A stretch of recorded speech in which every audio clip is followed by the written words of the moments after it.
안녕하세요. 베이직 코리안의 신혜리입니다. 오늘은 한국어 문법 형용사 동사 at, 했으면 좋겠다를 알아보겠습니다. 먼저 예문 볼게요. 나나 씨와 미소 씨가 날씨에 대해서 이야기합니다. 발음 신경 쓰면서 한번 들어보세요. 본격적으로 여름이 왔나 봐요. 아침인데 벌써 덥네요. 그러게요. 올여름은 좀 시원했으면 좋겠어요. 다시 한번 읽어볼게요. 본격적으로 여름이 왔나 봐요. 아침인데 벌써 덥네요. 그러게요. 올여름은 좀 시원했으면 좋겠어요. 여기에서 오늘 배울 문법은 시원했으면 좋겠어요입니다. 그러면 오늘의 문법 자세히 알아볼게요. 했으면 좋겠다는 형용사 동사 어간 뒤에 쓰입니다. had, 으면 좋겠다가 결합한 표현이고요. 어떤 바람이나 소망을 이야기할 때 사용합니다. 예문 볼게요. 더워요. 올여름은 좀 시원했으면 좋겠어요. 날씨가 더워요. 그리고 여러분의 소망을 이야기해요. 올여름은 좀 시원했으면 좋겠어요. 시원했으면 좋겠어요. 형용사 시원하다 뒤에 했으면 좋겠다를 사용해서 여러분의 소망을 이야기합니다. 시원했으면 좋겠어요. 더워요. 올여름은 좀 시원했으면 좋겠어요. 다음 예문도 볼게요. 바빠요. 좀 쉬었으면 좋겠어요. 지금 너무 바빠요. 그리고 여러분의 소망을 이야기합니다. 좀 쉬었으면 좋겠어요. 쉬었으면 좋겠어요. 동사 쉬다 뒤에 었으면 좋겠다를 사용해서 여러분의 소망을 이야기합니다. 쉬었으면 좋겠어요. 바빠요. 좀 쉬었으면 좋겠어요. 우리 이번에는 결합 정보를 알아볼 건데요. 기본적으로 과거형 hat과 같습니다. 우리 하나씩 알아볼게요. 형용사 동사 어간의 모음이 아나 오로 끝나면 뒤에 쓰면 좋겠다를 사용합니다. 예를 들어 형용사 작다를 보면 먼저 다를 지웁니다.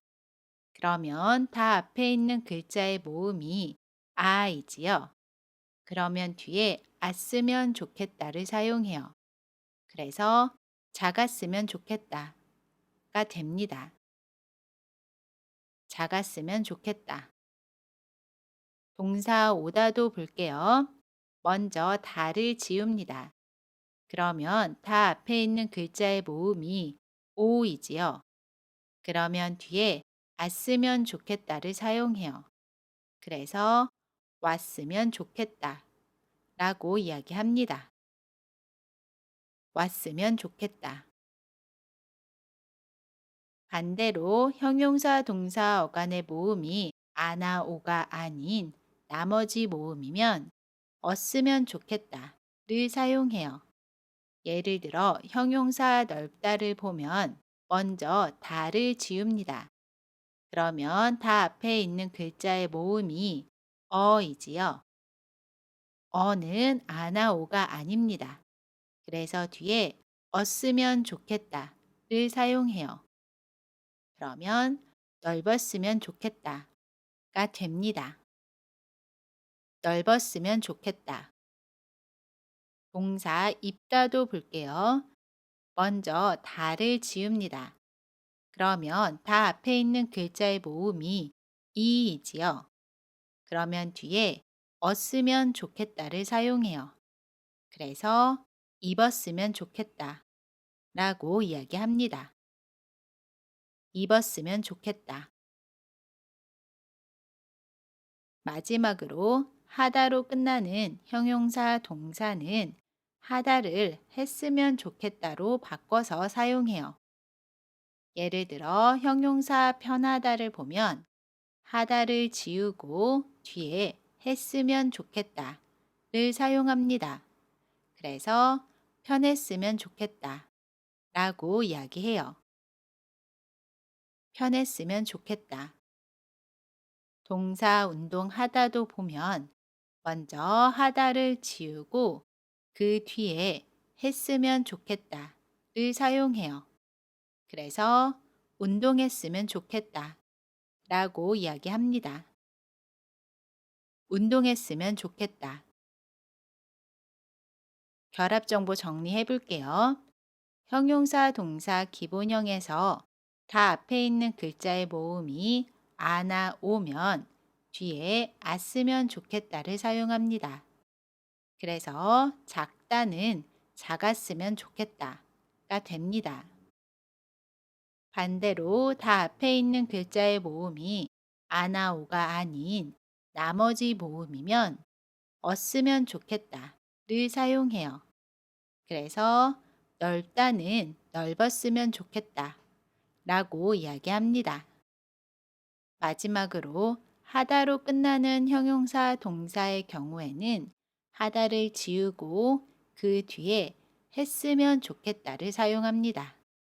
그래서 편하다는 편했으면 좋겠다 라고 이야기해요. 그리고 했으면 좋겠다는 으면 좋겠다와 바꿔서 사용할 수 있습니다. 참고로 으면은 51번째 한국어 문법 강의를 참고해 주시고요. 예문 볼게요. 올여름은 시원했으면 좋겠다. 이 문장은 올여름은 시원하면 좋겠다 라고 이야기할 수 있습니다. 바라는 일을 강조해서 이야기하고 싶을 때 했으면 좋겠다를 사용해서 이야기할 수 있습니다. 하지만 두 표현 모두 큰 차이 없이 사용할 수 있습니다. 우리 그럼 예문 보면서 오늘의 문법 조금 더 연습해 볼게요. 했으면 좋겠다를 사용해서 문장을 완성해 보겠습니다. 새로 이사하는 집은 방이 넓다. 어떻게 이야기할 수 있죠? 새로 이사하는 집은 방이 넓었으면 좋겠어요. 넓었으면 좋겠어요는 형용사 넓다 뒤에 었으면 좋겠다가 결합한 표현입니다. 새로 이사하는 집은 방이 넓었으면 좋겠어요. 저는 돈이 많다. 어떻게 이야기할 수 있죠? 저는 돈이 많았으면 좋겠어요. 많았으면 좋겠어요는 형용사 많다에 았으면 좋겠다가 결합한 표현입니다. 저는 돈이 많았으면 좋겠어요. 저는 한국어를 잘하다. 어떻게 이야기할 수 있죠? 저는 한국어를 잘했으면 좋겠어요. 잘했으면 좋겠어요는 동사 잘하다에서 하다 대신에 했으면 좋겠다가 결합한 표현입니다. 저는 한국어를 잘했으면 좋겠어요. 우리 이제 대화 예문 볼게요. 나나 씨와 미소 씨가 회사에서 출퇴근에 대해 이야기합니다. 발음 신경 쓰면서 한번 들어보세요. 미소 씨 힘들어 보여요. 집에서 회사까지 너무 멀어서 출퇴근하는 게 힘들어요. 집이 회사에서 좀 가까웠으면 좋겠어요. 여기에서 우리가 오늘 배웠던 문법은 가까웠으면 좋겠어요입니다. 가까웠으면 좋겠어요는 불규칙 형용사 가깝다에서 받침 비읍을 우로 바꾸고 뒤에 었으면 좋겠다가 결합한 표현입니다. 가까웠으면 좋겠어요. 다시 한번 읽어볼게요. 미소 씨 힘들어 보여요. 집에서 회사까지 너무 멀어서 출퇴근하는 게 힘들어요. 집이 회사에서 좀 가까웠으면 좋겠어요. 오늘은 어떤 바람이나 소망을 나타내는 표현, 했으면 좋겠다를 알아봤습니다. 이번 시간은 여기까지고요. 저는 다음 영상에서 다시 뵐게요. 안녕히 계세요.